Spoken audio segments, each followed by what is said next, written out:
World trade organisation की 13वीं मंत्रिस्तरीय बैठक Abu Dhabi में आयोजित की गई थी। इस बैठक में भारत का नेतृत्व कॉमर्स मिनिस्टर पीयूष गोयल इन्होंने किया था।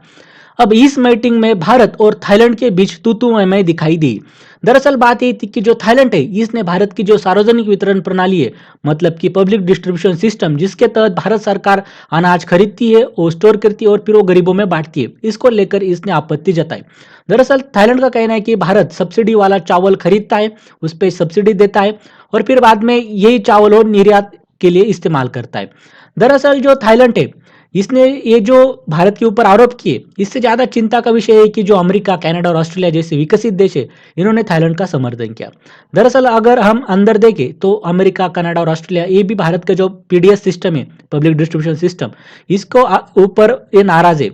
इनको नहीं लगता कि भारत इतनी सब्सिडी दे, लेकिन ये ओपन नहीं कह सकते क्योंकि ये देखिए ये फूड सिक्योरिटी का मामला है और इसी के लिए अब ये थाईलैंड के कंधों पे बंदूक रखकर कहीं ना कहीं जो भारत है उसका ये विरोध कर रहे हैं। अब अगर दोस्तों हम देखें तो थाईलैंड को दरअसल में जलन क्यों हो रही है, इसका कारण है कि देखिए भारत जो एक्सपोर्टिंग देश है चावल के बारे में, इसके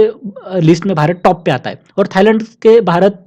3 गुना ज़्यादा भारत या एक्सपोर्ट करता है। इस वजह से देखिए जो थाईलैंड है इसको ज़्यादा जलन होती है और थाईलैंड का एक लक्ष्य है कि ये मार्केट वो एक यहाँ पे उसका वो डोमिनेंस तैयार करे, लेकिन भारत के होते हुए उसको ये सफलता नहीं मिलती और इसी की वजह से ये सारा थाईलैंड कर रहा है। और देखिए ये जो मीटिंग हुई थी इसमें ये पॉइंट हो सकता है, मतभेद हो सकते हैं, लेकिन थाईलैंड का जो राजदूत था उसकी भाषा बहुत ही ज़्यादा एक असभ्य दिखाई दी, वो मर्यादा के अनुरूप नहीं थी, एक डेकोरम नहीं था और इसी को लेकर भारत ने भी एक कड़ी आपत्ति यहाँ पे जताई थी।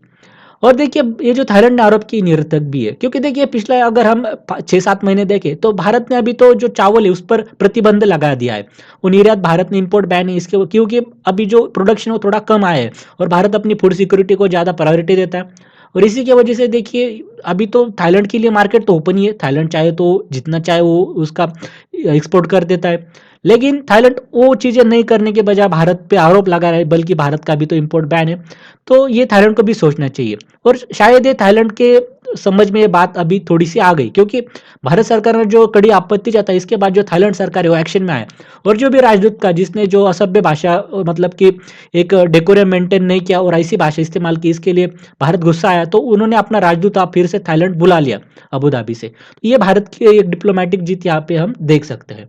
आगे अगर देखिए दोस्तों तो दरअसल डब्ल्यूटीओ है जो विकसित देश है जैसे भारत देश है, इनको 10% सब्सिडी की अनुमति दे देता है और जो डेवलप्ड देश है, विकसित देश है, उनको 5% सब्सिडी देने की अनुमति देता है। भारत में अभी ये जो सब्सिडी है भारत 15% तक जाती है। इसका रीज़न ये है कि भारत अपनी लोगों की अन्न सुरक्षा को प्रायोरिटी देता है क्योंकि देखिए 140 करोड़ आबादी का देश है, अगर अनाज इधर उधर हो जाता है तो भारत में फिर अन्न सुरक्षा का संकट पैदा ना हो, इसलिए भारत जो सब्सिडी ज़्यादा देता है वो दरअसल में एक जायज़ है और इसको लेकर कोई आपत्ति नहीं ले सकता। ये बात ऐसी है दोस्तों। थाईलैंड के ऊपर थाईलैंड ने भारत पे जो आरोप किए इसका बारे में आपका क्या राय है, आप कमेंट सेक्शन में जरूर बताइए। बहुत बहुत धन्यवाद।